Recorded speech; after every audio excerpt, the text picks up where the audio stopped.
Bom, o nosso módulo chama-se Missão e Responsabilidade Sociopolítica na Realidade Brasileira Atual.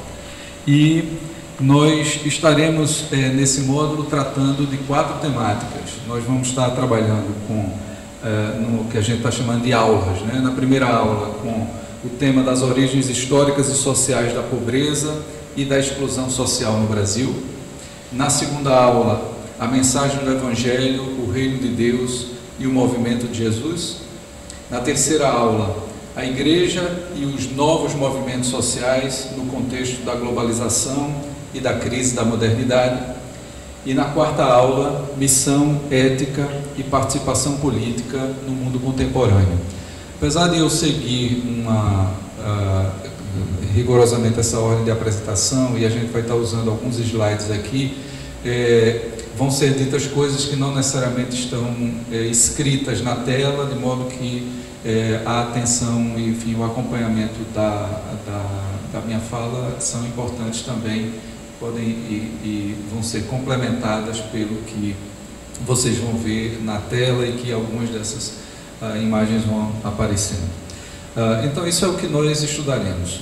Antes de nós iniciarmos propriamente cada aula em separado, eu acho que é importante nós refletirmos exatamente sobre o sentido de pensar o tema ou a relação entre a missão e a responsabilidade sociopolítica da Igreja, entendendo que tipo de reflexão é essa que nós precisamos e podemos fazer nesse contexto. Então, eu gostaria de começar com uma citação do professor Gessé Souza, que é um sociólogo brasileiro hoje bastante conhecido, que tem uma longa trajetória de estudos sobre o que é que faz do Brasil, ou melhor, como é que nós podemos compreender o Brasil com essa cara que ele tem, etc. E num livro bastante recente dele, publicado em 2017, chamado A Elite do Atraso, Gessé, logo na abertura, logo no começo do livro, ele faz essa afirmação: como nós não somos formigas que repetem uma informação genética, nosso comportamento é determinado por uma visão do mundo e das coisas que é construída. Essa construção do sentido do mundo era trabalho de religiosos no passado e de intelectuais nos últimos 200 anos de história.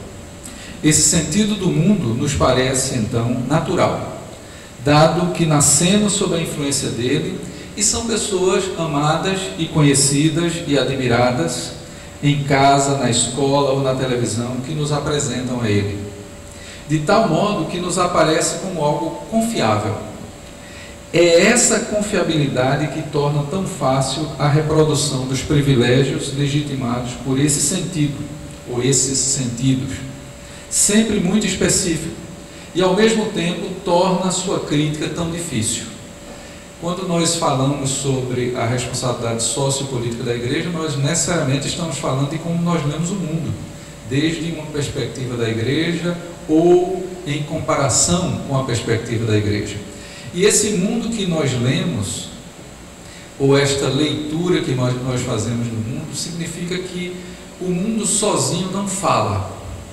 Nós fazemos sentido do mundo quando nós falamos sobre ele, quando nós olhamos para as coisas que estão acontecendo, literalmente ou simbolicamente, né? Mas também nós significamos este mundo ao agir nele. Nós também produzimos sentido para esse mundo quando nós agimos nele. E essas coisas todas não são coisas que simplesmente se originam em nós. Nós, como seres humanos, vivemos sempre no contexto de comunidades, de instituições, de organizações, de práticas que já estavam estabelecidas antes mesmo de nós nascermos e que continuarão existindo depois de nós morrermos. E é nesse sentido que nós nos acostumamos desde muito cedo a receber as interpretações do mundo, as explicações do mundo, dos nossos pais, dos nossos amigos, dos nossos professores, dos pastores ou outros líderes religiosos com quem convivemos, enfim, da mídia, cada vez mais importante produção e na difusão dessas visões do mundo, desses sentidos do mundo. Então, quando nós vamos pensar na nossa realidade, nós estamos pensando também de que sentidos nós falamos, ou de que lugar nós lemos, observamos e falamos sobre esse mundo. E não há um só.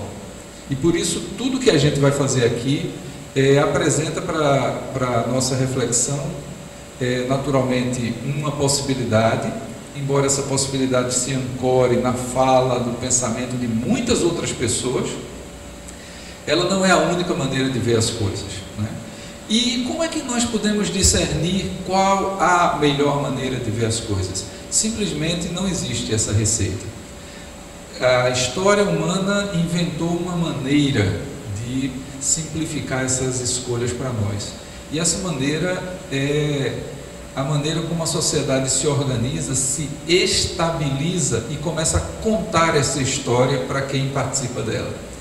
E então, embora essa história nunca seja aceita por todo mundo, nem da mesma maneira, né, ela dá, de certa maneira, o tom para a maneira como nós vamos discernir as várias interpretações, as várias conversas sobre a realidade, sobre o mundo, com as quais nós nos deparamos o tempo inteiro. Então, eu gostaria de começar chamando a atenção para isso, que nós estamos construindo o mundo, todos os momentos, não apenas no sentido material, mas também no sentido simbólico dessa palavra. E essa construção, ela já começou muito tempo antes da gente. Portanto, a gente tem que sempre estar tentando desmontar coisas que foram construídas e com as quais hoje, neste momento, nas nossas condições, nós não estamos mais conciliados ou afinados com essas coisas, com essas maneiras de ser, de agir que nós recebemos do passado, seja o passado remoto, seja o passado recente, e nós precisamos reconstruir, colocar outras pedras nesse muro. Então, eu espero que essas aulas nos sirvam para ajudar a orientar a nossa forma de fazer essa leitura do mundo e a tomar posições e a reconstruir o mundo como cristãos, como anglicanos, como igreja, mas também como pessoas, como cidadãos, em termos mais gerais. O tema da nossa primeira aula são as origens históricas e sociais da pobreza e da exclusão social no Brasil. Não há nenhuma forma de começar a falar sobre esse tema sem nos lembrarmos de onde nós viemos como colônia, como projeto que não surgiu no mundo em que nós vivemos hoje, brasileiro, no contexto brasileiro, não foi feito por nós, né, e que deixou legados e marcas muito fortes com as quais ainda hoje nós nos deparamos e nos confrontamos, lutamos mesmo para tentar apagar essas marcas e criar outras histórias para o Brasil, para a nossa sociedade, a partir das situações e das realidades que nós vivemos hoje. Mas o marco inicial dessa história da pobreza e da exclusão no Brasil é o marco colonial. E o marco colonial, nesse sentido, ele deve ser compreendido como o surgimento deste projeto, um projeto histórico que levou as sociedades portuguesas, os estados os estados europeus, sociedades europeias, a se expandirem, inicialmente com o sentido de descobrir novas rotas comerciais, né, tanto para encontrar produtos de que se precisava, mas também para encontrar novos mercados para os produtos que se produziam nessas sociedades. Esse marco dessa expansão é também o marco do surgimento do capitalismo como fenômeno histórico, a partir do contexto europeu. E nesse sentido nós já percebemos um vínculo entre esse tema da colonização e o tema do surgimento e expansão do capitalismo, né? são fenômenos historicamente distintos, mas inseparáveis. E a gente não pode falar simplesmente de etapas, no sentido de que a colonização teria correspondido a um momento inicial do capitalismo e depois as coisas se tornaram completamente diferentes. Na verdade, a história nunca é feita desses momentos simplesmente de algo chegou a um ponto em que entrou em crise ou morreu e outra coisa completamente diferente começa e nunca mais volta nada, né? Quer dizer, a história ela é continuamente sobreposições, tentativas de repetição deliberadas ou não, conscientes ou não, e transformações e inovações. Então, a relação entre colonização e capitalismo, para que nós entendamos o tema da pobreza e da exclusão no Brasil, é uma correlação extremamente importante e não tem como separar essas duas coisas. O que significa dizer que, e como nós inclusive até hoje não tivemos nenhum outro tipo de ordenamento social mais amplo, nós continuamos a ter que enfrentar, dar respostas e contestar elementos dessa articulação que se construiu historicamente entre colonização e capitalismo. Porque, como eu disse para vocês, ainda há efeitos, ainda há marcas que o nosso Brasil contemporâneo apresenta desse legado. Então, essa pobreza e essa exclusão de que nós estamos falando, elas significam o quê? Seria anacrônico nós tentarmos pensar pobreza e exclusão como se elas sempre tivessem existido, mesmo no período colonial, do mesmo jeito que existem hoje. Essas palavras são palavras que às vezes dão para a gente uma visão um pouco forçada de que as coisas são exatamente, quando a gente fala em pobreza ou quando a gente fala em exclusão, a gente está falando de coisas que todo mundo sempre falou. Não é bem assim. Embora os termos, especialmente o termo pobre ou o termo pobreza, sejam milenares, a gente encontra inclusive nas páginas da Bíblia muitas referências à pobreza e aos pobres, algumas referências positivas, outras referências negativas, algumas referências em que esses pobres são vistos como virtuosos, e outras referências em que os pobres são vistos como preguiçosos, outras referências em que os pobres são vistos como oprimidos, explorados, vítimas de violência. Mas os pobres da Bíblia não são exatamente o mesmo tipo de gente que nós chamamos de pobres hoje. Então, eu não vou fazer definições de pobreza ou de exclusão, eu não vou apresentar definições de pobreza ou de exclusão aqui para vocês nesse momento, mas eu quero apenas chamar a atenção para isso, que embora as palavras sejam as mesmas, nós precisamos sempre, em cada momento histórico, procurar capturar o que é específico e o que define, né, num sentido mais abrangente, cada um desses termos. Então, para nós pensarmos nas origens, para nós pensarmos no Brasil colônia, no Brasil de mais de 5 séculos atrás, os pobres eram ainda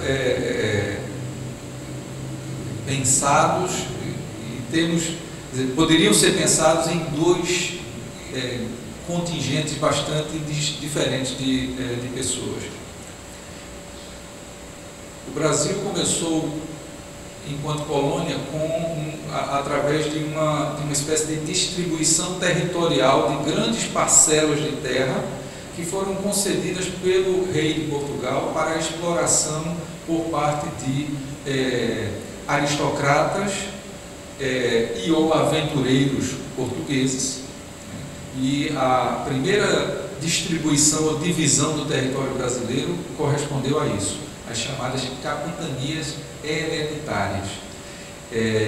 Tratava-se então de mega propriedades por concessão real que eram legadas de pai para filho, independentemente do tipo de população ou da quantidade da população que ali vivia. Não havia, portanto, nenhuma noção de que correspondia como responsabilidade desses capitães hereditários administrar um povo. O Brasil era pensado como um território de exploração, um território que valia pelas coisas que poderiam ser retiradas daqui e levadas para Portugal, para o enriquecimento da metrópole, para o aumento do poder relativo de Portugal no contexto europeu e mundial. Então, não tem povo e, portanto, os pobres não são nativos. Quer dizer, vêm pobres para cá como trabalhadores livres para realizar coisas como profissionais ou técnicos, se a gente pudesse usar esses termos, amando dos capitães, dos donos das capitanias e depois das famílias, né, de pessoas brancas, portuguesas, nascidas ou não em Portugal, porque algumas delas já começaram a criar gerações aqui no Brasil, né, mas não se consideravam brasileiros porque não havia Brasil em nenhum sentido de uma sociedade nacional. Todos os portugueses que aqui nasciam continuavam portugueses porque este território era Portugal, era uma extensão de Portugal. Muito bem, esses pobres livres que vieram para trabalhar no Brasil naquele momento, não foram pensados para serem as pessoas que dariam conta da exploração. Por isso que a primeira tentativa que os portugueses fazem de ampliar esta mão de obra para o projeto de exploração do território que hoje a gente chama de Brasil, foi a tentativa de escravização dos povos indígenas que aqui viviam. Povos que não tinham o costume do trabalho como nós compreendemos. Ou seja, o trabalho pensado em termos de atividades rotineiras que são executadas dentro de um determinado tempo, com objetivos de produzir determinados bens. Tá? Quer dizer, mesmo que naquele momento a gente pensasse a exploração aqui era a coisa da agricultura, mas era também a busca por riquezas minerais, né? Essa mão de obra precisava ser vasta, ampla e o mais barata possível. Não havia ainda, naquele momento, essa noção do assalariamento como nós conhecemos hoje. E nesse sentido, e por não reconhecer nesses povos aqui encontrados os verdadeiros donos desse lugar, os portugueses tentaram inicialmente escravizar os indígenas.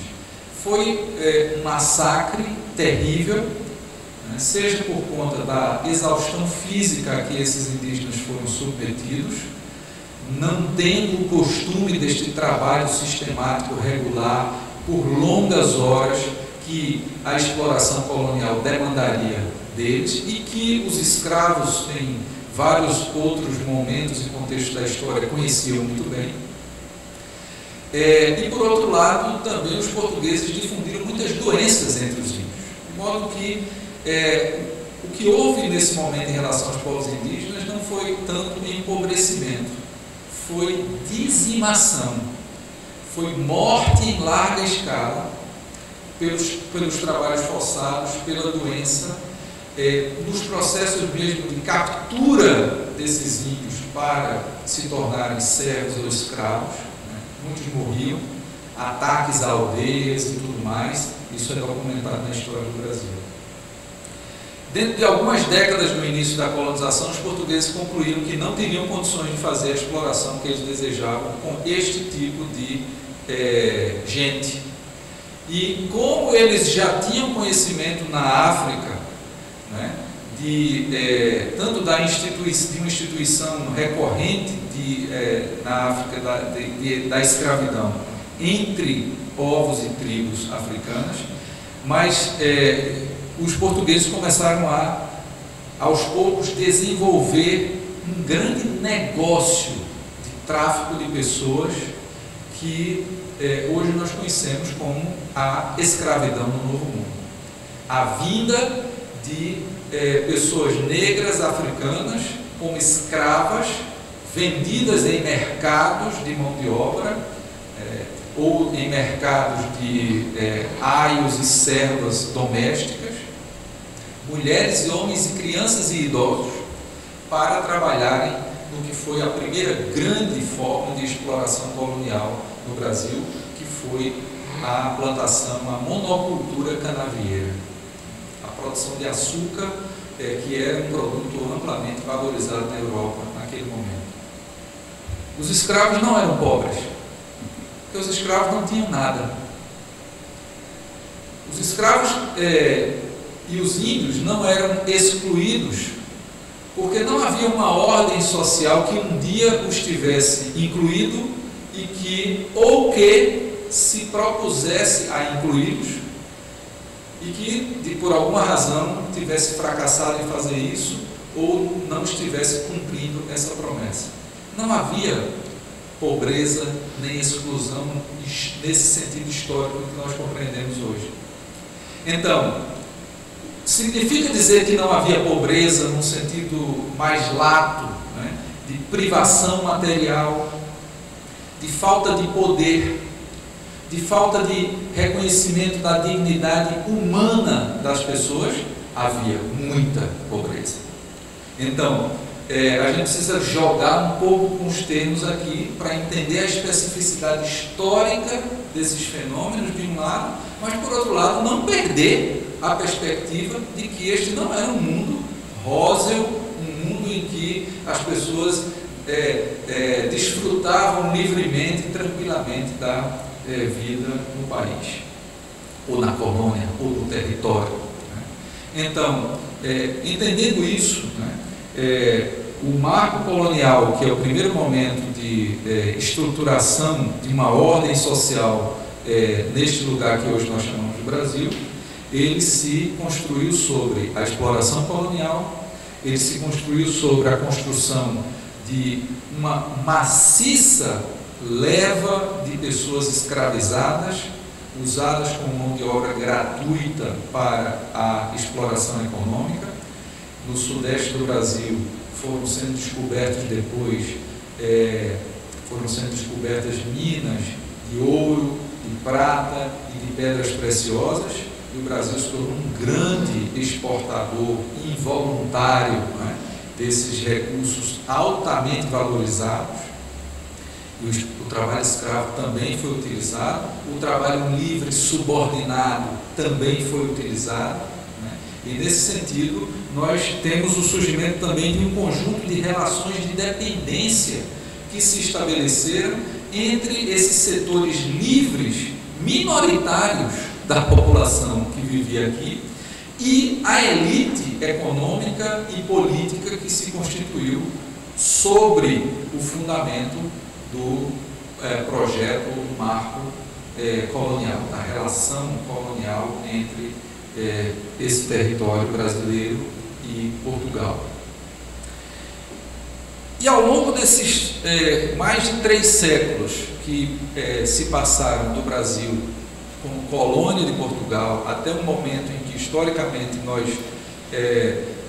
digamos, realizamos uma passagem de um projeto colonial para um projeto de construção nacional, que a gente chama de independência, né? Quer dizer, a independência do Brasil lá no início do século XIX. Passaram-se mais de 300 anos, mas o Brasil se tornou independente, diferentemente de grande parte, quase toda a América Latina, incluindo aqui a América do Sul, a América Central e o Caribe. O Brasil se tornou uma monarquia e não uma república. Isso é muito importante para nós entendermos como, historicamente, pobreza, exclusão e não cidadania são coisas muito ligadas no contexto brasileiro. Não tinha lugar para povo e muito menos para pobres ou excluídos, no sentido que nós entendemos isso hoje, no projeto de independência do Brasil. O que havia era a aspiração de uma elite nacional que já não se pensava mais como portuguesa, que não tinha nascido em Portugal, que já era de segunda, terceira, quarta geração de pessoas nascidas no Brasil, né?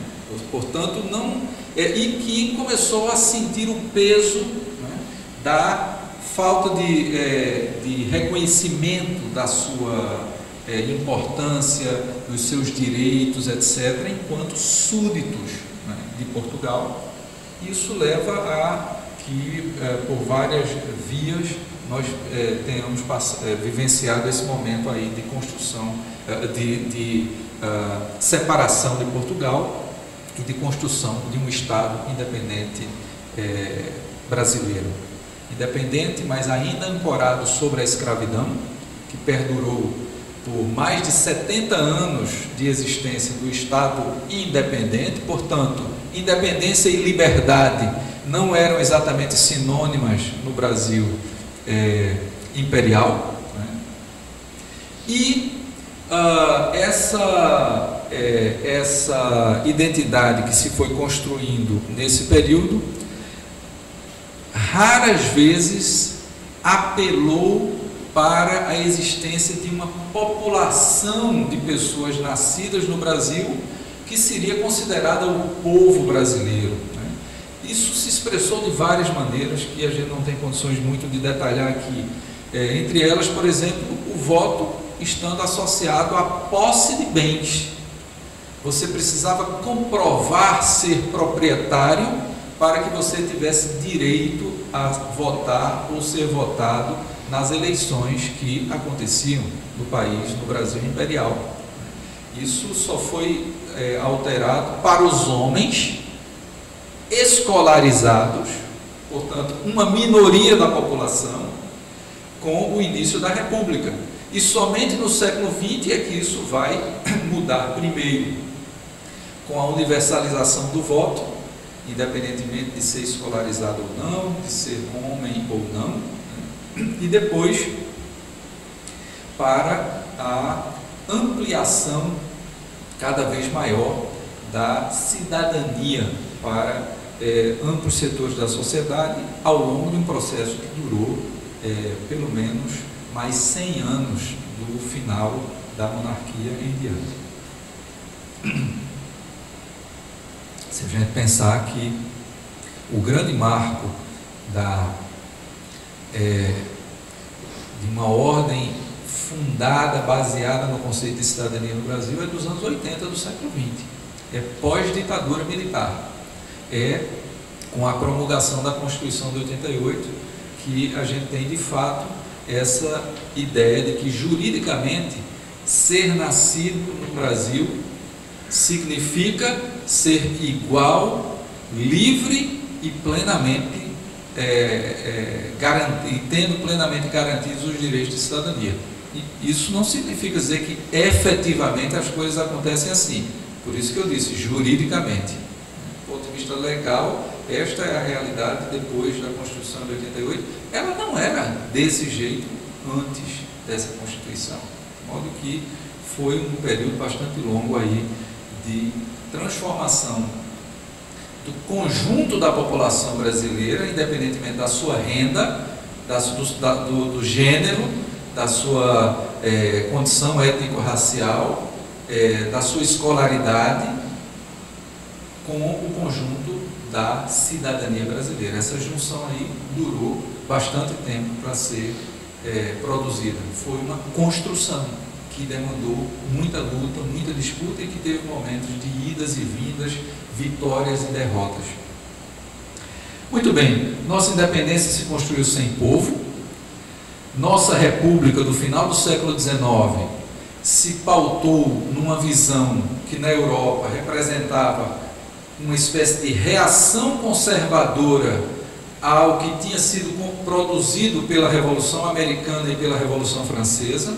Portanto, o tema da ordem e do progresso, que constam no slogan da nossa República, desde o início, e que está marcado na própria bandeira brasileira, remonta a um slogan de um movimento intelectual e político europeu que representava ele mesmo uma reação ao que na Revolução Americana e na Revolução Francesa tinha acontecido no sentido de abrir espaço para a participação popular, criar um catálogo de direitos que valesse para todas as pessoas e definir a possibilidade da participação formal, política, eleitoral de qualquer pessoa na construção da representação política que está, digamos,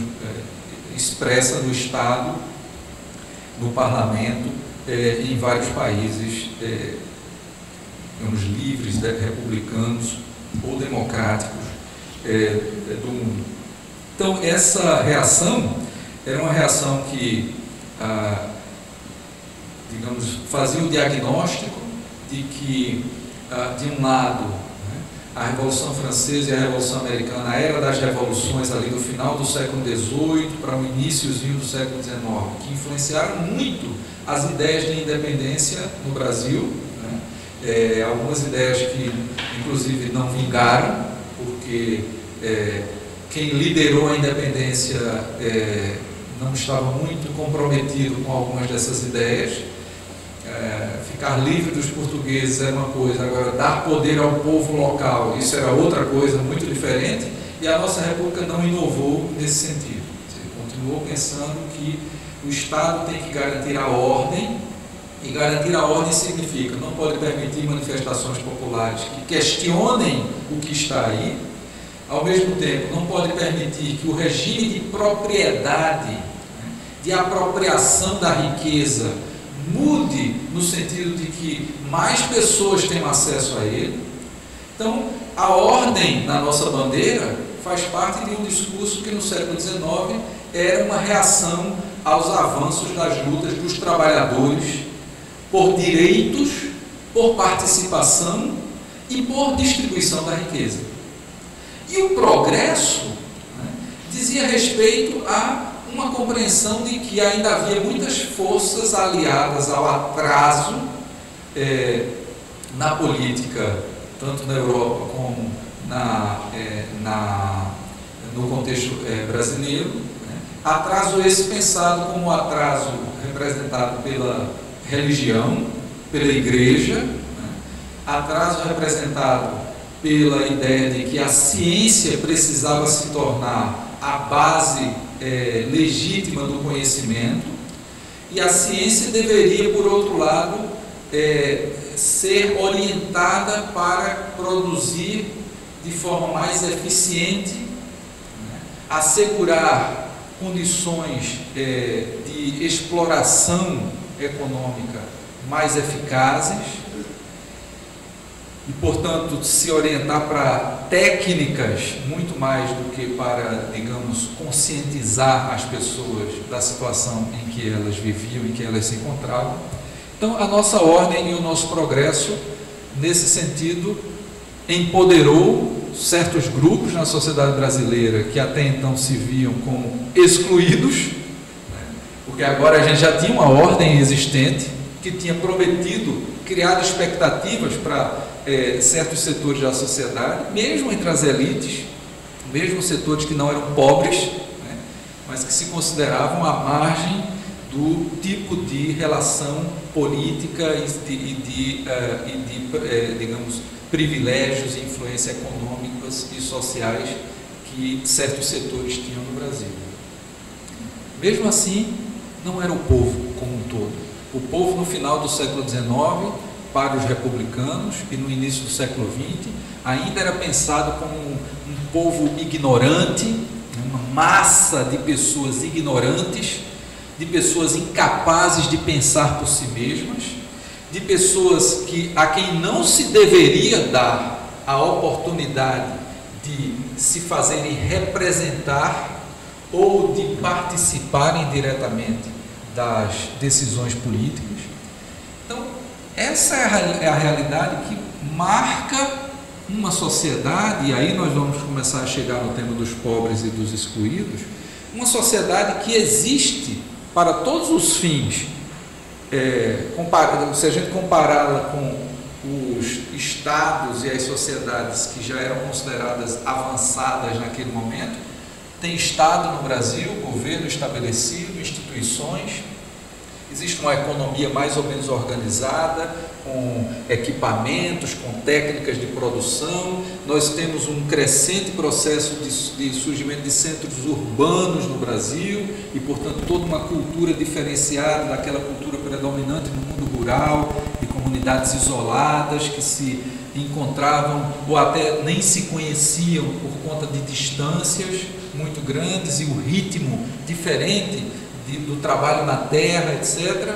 Então, o mundo urbano vai crescendo, vai criando outro tipo de dinâmica social e em todo esse processo, essas coisas existem, estão aí, estão no lugar, mas não tem lugar para a grande maioria da população, que é pensada como sendo ou incapaz ou perigosa o bastante para não ser trazida muito para perto ou para dentro das instituições existentes. Dessa maneira, nós podemos dizer que o marco colonial brasileiro e o marco da independência e o marco da república no Brasil mantiveram praticamente intacta a ideia de que o povo neste país não pode ter voz, participação, presença efetiva ou ativa, porque tudo isso representaria uma ameaça à maneira como o país estava pensado. Para poucos, feito por milhões, mas sem reconhecimento algum disso, não é? E sem que qualquer legitimidade existisse para assegurar mais ampla participação e distribuição da riqueza produzida no país de forma mais igualitária. Isso significa que o Brasil entra no século XX se modernizando economicamente, e os anos 30 a 50 foram anos em que muita modernização aconteceu no Brasil, mas ainda cheio de situações que vitimizava grande parte da sua população, condenava grande parte da sua população a se tornar invisível, esquecida ou contida em qualquer tentativa de se mobilizar ou de se rebelar contra esse tipo de ordem social. O legado, então, da pobreza e da exclusão que nós temos hoje no Brasil se compõe tanto de elementos econômicos como de elementos étnico-raciais, como de elementos referentes a divisões de sexo ou de gênero, tá? E mais recentemente nós começamos cada vez mais a nos sensibilizar para muitas outras diferenças cuja existência não é percebida ou não é reconhecida ou é rejeitada no contexto brasileiro.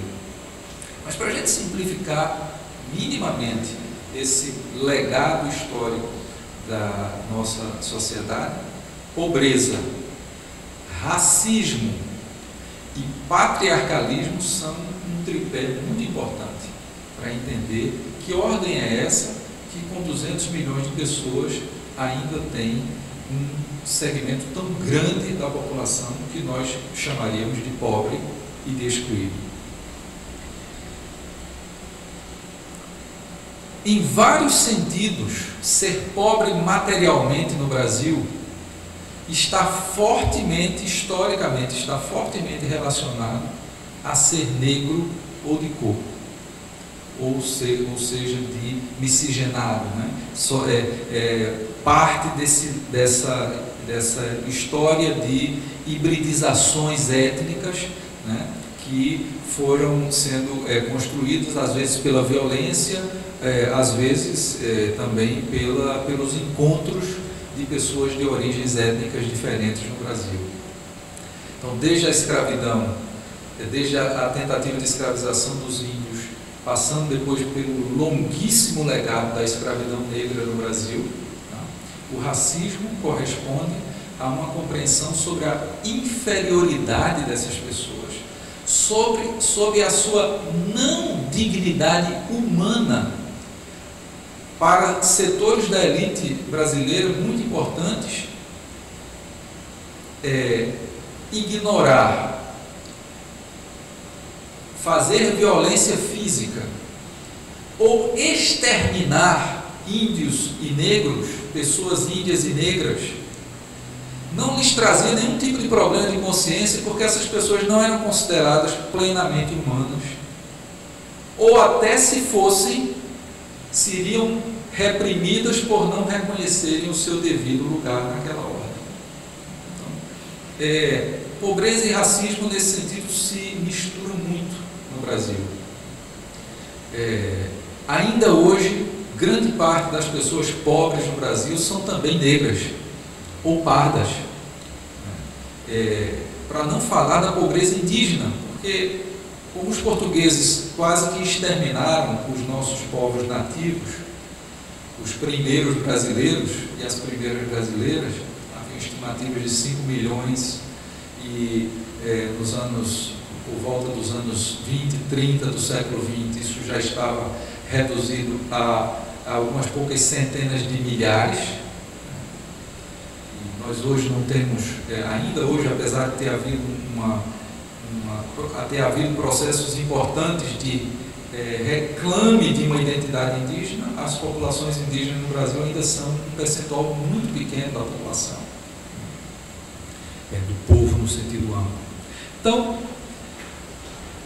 pobreza e racismo. Por outro lado, também patriarcalismo, porque esta ordem legada pelo colonialismo, pela independência sob regime monárquico e escravista, e pela república brasileira, uma república oligárquica, uma república dos grandes proprietários de terra, e dos primeiros industriais, controlando grande parte dos recursos de poder e não apenas dos recursos econômicos do país. Esse legado de colônia, monarquia e república no Brasil também se ancorou sobre a dominação masculina. E a participação das mulheres durante os primeiros 400 anos da história deste nosso país não foi reconhecida em nenhum sentido formal, legal, e muito menos no sentido das relações cotidianas, das relações interpessoais, no nível da família, no nível das comunidades locais, naquele nível em que as pessoas conseguem interagir umas com as outras de maneira mais ou menos direta. É muito recente na história brasileira o processo de reconhecimento da igualdade entre homens e mulheres, do ponto de vista econômico, do ponto de vista político e mesmo do ponto de vista cultural. E nós sabemos como, do ponto de vista religioso, as diferenças entre homens e mulheres ainda são massivas, fortemente enraizadas em tradições seculares e até milenares de dominação das mulheres pelos homens. Então, essa é a realidade com a qual o Brasil se constrói. O Brasil se constrói sobre um projeto profundamente excludente de grande parte da sua população. Isso perdurou durante todo o período, até muito recentemente, com alguns momentos importantes no século XX e agora no século XXI, de ampliação das condições para o acesso dessa população excluída, feita de pobres, brancos, negros, pardos e índios, feita de excluídos, imigrantes estrangeiros, pessoas homossexuais, mulheres, minorias religiosas, enfim, em vários sentidos essa exclusão. Só em poucos momentos da nossa história, muito recente, do século XX para cá, é que nós podemos falar de ampliação do acesso e reconhecimento dos direitos dessas pessoas a fazer parte disso que o país disto que o país produz, de quem usufrui do que o país é e do que o país produz. Os modelos de desenvolvimento e os modelos de Estado no Brasil, todos foram construídos sobre essa base. A exclusão, portanto, de grande parte da nossa população é a matriz da construção do que nós chamamos de desenvolvimento e do que nós chamamos de Estado ou de política, no sentido bem mais amplo, no Brasil. E, obviamente, para dar sustentação a este arranjo, somente formações autoritárias, do ponto de vista político, e o uso da intimidação e da violência podem garantir a perpetuação dessas coisas. E a nossa história mostra como a violência, a intimidação e o uso da lei para proteger grupos muito privilegiados da sociedade são a marca.